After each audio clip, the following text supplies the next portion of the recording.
This video pala guys, i-review naman natin itong pinakabagong 2024 nilang Honda Winner X. So marami talagang kagusto dito sa motor nito. Siyempre alamin din naman natin kung ano nga ba yung mga specs and features at presyo. I-review pala natin guys, ito yung kanilang matte kulay na kulay black. So check natin kung ano nga ba yung specs and features at mamaya yung cash price ng motor na ito. Yung kanilang na matte kulay na Honda Winner X 150cc siya guys. So ito yung pinakabagong nilabas ni Honda at dinala na nga dito sa Pilipinas ngayong taong 2024. Actually matagal na to doon sa ibang bansa pero ngayon lang siya dinala dito sa Pilipinas. Siyempre unahin muna natin kung ano nga ba yung features ng motor nito. Sa kanyang headlight guys is napakaganda nga naman talaga ng design. Meron tayong split style LED na katulad siya sa Click 125 ang design. At dito naman meron siya ditong sharp edges na running light niya. Ito yung kanyang design, napakaganda talaga ng kanilang Honda Winner X. At the same time maganda rin yung kanyang signal light dito dahil naka-LED na rin siya, pati yung kanyang ilaw dito sa harapan. Pagdating sa kanyang telescopic, ito yung nagustuhan ko dito guys dahil unlike sa ibang underbone, ito ay napakapal talaga ng kanyang front telescopic guys. Ayan, ganyan siya kakapal. Tsaka yung motor na ito is equipped na ito ng ABS, so anti-lock braking system. So unlike sa mga underbone katulad ng kakompetensya nito na Sniper at Rider, ito pa lang ang merong ABS. So sa Sniper, hindi pa dumating sa Pilipinas yung ABS version ng Sniper. So meron ng ABS version si Honda. Ang ganda talaga ng design ng kanyang turn signal light dito na naka-built-in. At dito naman sa braking system, meron tayong single piston caliper. Disc brake siya with ABS na nga, sabi ko nga kanina. At maganda rin yung kanyang design ng kanyang disc brake dito sa harapan. At yung size naman ng gulong niya dito sa harapan guys is meron itong size na 90/80 by 17 at tubeless na rin ito guys. At napakaganda rin ng kanyang design ng kanyang mugs. Kita nyo naman, kulay black siya at coffee brown naman ang kanyang kulay dito sa kanyang front telescopic. Sa kanyang likuran guys is gumagamit na rin ng kanyang taillight nito ng LED at the same rin sa kanyang turn signal light dito na katulad sa Honda Click ang design. At meron din tayong plate light dito. Ang di ko lang siguro gusto dito is naka-osle ito or nakalabas, kaya madali itong masagi or mabali kung meron tayong backride or masagi man lang to. So madali itong mabali. Pagdating naman sa braking system sa likuran, ang motor na ito merong single piston caliper, disc brake na rin ng motor na ito. Ang size naman ng gulong niya is malaki, napakalapad ng gulong niya dito sa likuran. Maganda talaga ito pang banking guys dahil meron itong sukat na 120 by 70 by 17 at tubeless na rin yan guys. Ang likuran naman niya is hindi pa ito naka-ABS channel, so yung harapan lang yung ABS pero ang likuran hindi siya ABS. Maganda rin guys ang kanyang chain cover dito. At the same time yung kapal ng kanyang swing arm guys, napakakapal talaga. Binagay talaga siya doon sa laki ng gulong niya. Syempre malaki ang gulong niya, dapat mas makapal yung swing arm niya. So mas malapad ang swing arm niya guys, napakaganda. Halatang matibay nga naman talaga itong motor na ito. Kita nyo naman siya, yung chain adjuster niya, iba yung kanyang design, napakaganda. Iba rin pala yung design ng kanyang sprocket dito dahil meron itong parang cover dito. Ayan sa gilid, kung mapansin ninyo, may cover siya. So ganyan yung kanyang design ng kanyang sprocket dito sa hulihan. Pagdating naman sa suspension guys, dito sa kanyang hulihan ay gumagamit nito ng single monoshock dito. Swing arm type naman ang kanyang gamit sa suspension sa likuran.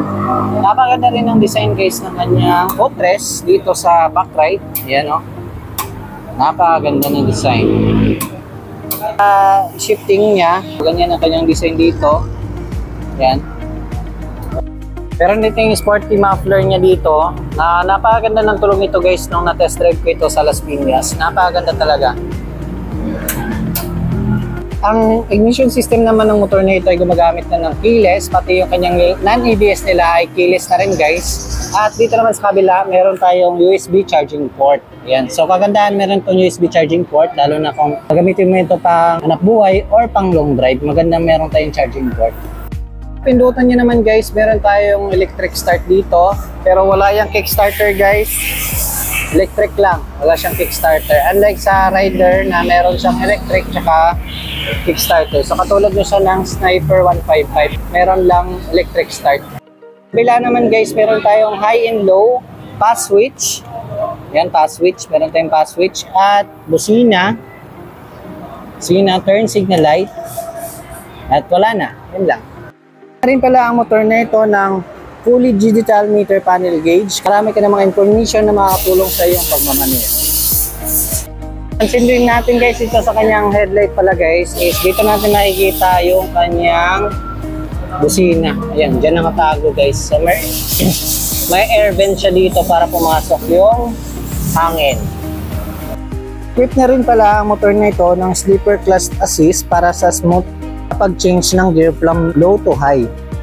Napakalapad rin talaga ng kanyang radiator dito sa ilalim dahil liquid cooled na nga ang motor na ito at doon rin nakikita natin yung kanyang coolant. Ayan o. Yung coolant niya. Diyan nakalagay. At dito rin nakalagay sa ilalim ng kanyang starter. Ayan o. Diyan yung kanyang starter guys. Para naman sa engine specification ng motor na ito ay mayroon itong engine type na 4-stroke, 4 valves, dual overhead cam at liquid cooled. May engine displacement naman ito na 149cc at may bore and stroke na 57.3 by 57.8 mm. At may transmission type naman ito na 6-speed manual constant transmission. Kaya naman umabot ng kanyang maximum power sa 11.5 kW at 9,000 RPM. At may maximum torque naman ito na 13.5 Nm at 7,000 RPM. May fuel tank capacity naman ito na 4.5 liters at kaya naman umabot ang 1 litro mo sa layo 52.3 kilometers per liter. Pero nakadepende pa rin yun guys sa road condition at sa bigat ng rider. At may engine oil capacity naman ito na 1.3 liters. Ito naman ang mga available colors na pwede natin pagpilian ngayong 2024. Para sa standard, meron tayong Pearl Iceberg White at Infinity Red. At para naman sa ABS Premium, meron tayong Matte Galaxy Black Metallic, itong nire-review natin, at Matte Meteoric Red Metallic. At sa ABS Racing naman, meron tayong Infinity Red. Para naman sa cash price ng mga motor na ito, para sa ating standard, nagkakahalaga ito ng 123,900 pesos. At sa ating ABS Premium ay nagkakahalaga ito ng 129,900 pesos. At para naman sa ating ABS Racing, ito lang mag-isa lang naman ito, yung Infinity Red, nagkakahalaga naman ng 131,900 pesos. Kung gusto nyo mag-inquire dito sa Alabang branch sa kanilang motor trade, hanapin nyo lang si Sir Vincent. Saan dito, sir? Sa 165 Gito is Service Road, Alabang, Muntinlupa City po. Ayan, so dito lang kayo mag-inquire guys, kung taga dito lang kayo sa Alabang. So shoutout sa taga Alabang. Ano nung masasabi niyo sa video natin ngayon? Maaari kayo mag-comment dyan sa baba at ihayag inyong opinion kung anong masasabi niyo sa bagong motor na ito. At huwag niyo rin kalimutan mag-like, share, and subscribe sa aking YouTube channel para lagi kayong updated sa ating mga bagong videos na i-upload ko sa aking YouTube channel at sa aking Facebook page. Muli, maraming salamat sa inyong panonood at para sa susunod na video, abangan!